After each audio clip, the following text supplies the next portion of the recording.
50 ವರ್ಷದಲ್ಲಿ ನಾವು ಸಾಧಿಸಿದ್ದು ಏನೂ ಇಲ್ಲ, ಶೂನ್ಯ. ಕಳೆದ 50 ವರ್ಷದಲ್ಲಿ ಈ ಅಂಡರ್ ಆರ್ಮ್ ಕ್ರಿಕೆಟನ್ನು ಆಡಿ ಕೈಕಾಲು ನೋವು ಮಾಡಿಕೊಂಡು ಮನೆಯವರಿಂದ ಬಯಸ್ಕೊಂಡು ರಿಸಲ್ಟ್ ನಮಗೆ 0 ಸಿಕ್ಕಿದೆ ವಿನ ಏನೂ ಕೂಡ ಸಾಧಿಸಿಲ್ಲ ನಾವು. ಆದರೆ ನಮ್ಮದೊಂದು ಮನವಿ ಏನಂತ ಹೇಳಿದರೆ, ಇನ್ನು ಉಳಿದಂತಹ ಆ ಸಮಯಗಳು ವ್ಯರ್ಥ ಆಗಬಾರ್ದು ಎಂಬ ನಿಟ್ಟಿನಲ್ಲಿ ಈ ಅಂಡರ್ ಆರ್ಮ್ ಕ್ರಿಕೆಟನ್ನು ಬಹಳಷ್ಟು ಜನರನ್ನು ಮೆಚ್ಚಿಸುವಂತಹ ಕ್ರೀಡೆ ಇದು, ಇಷ್ಟಪಡುವಂತಹ ಕ್ರೀಡೆ, ಒಂದು ಥರ ಒಂದು ಮ್ಯಾಗ್ನೆಟಿಕ್ ಸ್ಪೋರ್ಟ್ಸ್ ಇದು.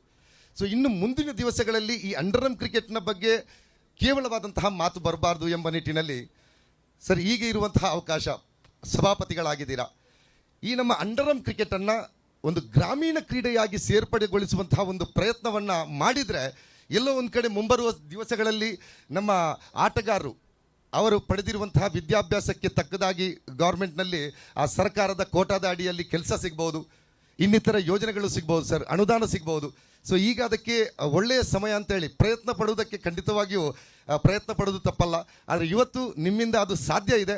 ಹಾಗಾಗಿ ಸರ್, ಒಮ್ಮೆ ಆದರೂ ಈ ಅಂಡರ್ ಆರ್ಮ್ ಕ್ರಿಕೆಟ್ನ ಬಗ್ಗೆ ಅದನ್ನು ಪ್ರಸ್ತಾಪಿಸಿ, ಈ ಅಂಡರ್ ಆರ್ಮ್ ಕ್ರಿಕೆಟ್ಗೆ ಆ ಭವಿಷ್ಯದಲ್ಲಿ ಈ ಅಂಡರ್ ಆರ್ಮ್ ಕ್ರಿಕೆಟನ್ನು ಬೆಳೆಸುವಂತಹ ಆ ಒಂದು ಮಾರ್ಗಸೂಚಿಗಳನ್ನು ತಾವು ದಯವಿಟ್ಟು ಅದನ್ನು ಒಂದು ಟ್ರೈ ಮಾಡಬೇಕು, ಪ್ರಯತ್ನ ಮಾಡಬೇಕಂತೇಳಿ ತಮ್ಮಲ್ಲಿ ನಾವು ವಿನಂತಿಸ್ತಾ ಇದ್ದೀವಿ ಸರ್. ಮುಂದಿನ ಪೀಳಿಗೆ ನಿಮ್ಮನ್ನು ನೆನಪಿಡಬೇಕು, ಈ ಅಂಡರ್ ಆರ್ಮ್ ಕ್ರಿಕೆಟನ್ನು ಕೂಡ ನೆನಪಿಡಬೇಕು ಅಂಥೇಳಿ ಇದು ನಮ್ಮ ಆಸೆ. ಸೊ ಒಟ್ಟಾಗಿ ಇವತ್ತಿನ ಈ ಕ್ರೀಡಾಕೂಟಕ್ಕೆ ಆಗಮಿಸಿದ್ದೀರಾ. ಈ ಒಂದು ಕ್ರೀಡಾಕೂಟದಲ್ಲಿ ಉದ್ಘಾಟನೆಯನ್ನು ಮಾಡಿ ಪ್ರಸಕ್ತ ಕರ್ನಾಟಕ ರಾಜ್ಯದ, ನಾನು ಈಗಾಗಲೇ ಹೇಳಿದ ಹಾಗೆ ಶಬ್ದಗಳು ಬಹಳಷ್ಟು ಬರ್ಬೋದು ಸರ್, ಆದರೆ ನಿಮ್ಮಿಂದ ಆ ಪ್ರಶಂಸೆಯಿಂದ ನಿಮ್ಮನ್ನು ಹೊಗಳುವುದಕ್ಕಿಂತಲೂ ಜಾಸ್ತಿಯಾಗಿ ನಿಮ್ಮನ್ನು ನಾವು ಯಾವ ಮಟ್ಟದಲ್ಲಿ ನಿರೀಕ್ಷಿಸ್ತಾ ಇದ್ದೀವೋ ನೀವು ಅದಕ್ಕಿಂತಲೂ ಎತ್ತರಕ್ಕೆ ಬೆಳೀತಾ ಇದ್ದೀರಾ. ಸೊ ದೇವರು ಇನ್ನಷ್ಟು ನಿಮ್ಮನ್ನು ಎತ್ತರಕ್ಕೆ ಬೆಳೆಸಲಿ. ಅಲ್ಲಾಹನು ನಿಮ್ಮ